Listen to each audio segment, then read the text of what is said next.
উনি কি বলেছেন অবশ্যই ওনার কথাগুলো শুনে যাবেন। আর ভিডিওটা ভালো লাগলে বেশি বেশি করে শেয়ার করবেন। ভাই, কথাগুলি খুবই গুরুত্বপূর্ণ, অবশ্যই আপনার হাতে সময় থাকলে ওনার কথাগুলো শুনে যাবেন। ভাই, আগে ওনার কথাগুলো শুনেন।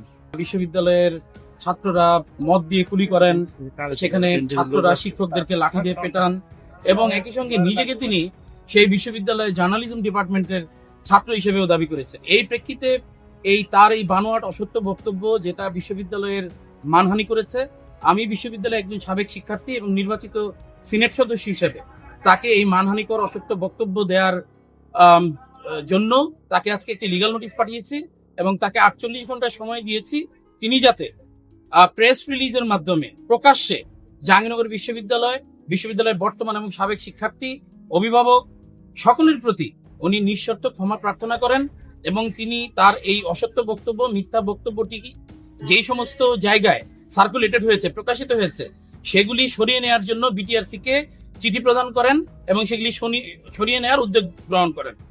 এটি যদি তিনি করতে ব্যর্থ হন তাহলে বাংলাদেশের যে প্রচলিত আইন তার বিরুদ্ধে ব্যবস্থা নেওয়ার জন্য আমরা এই লিগ্যাল নোটিশটি প্রেরণ করেছি।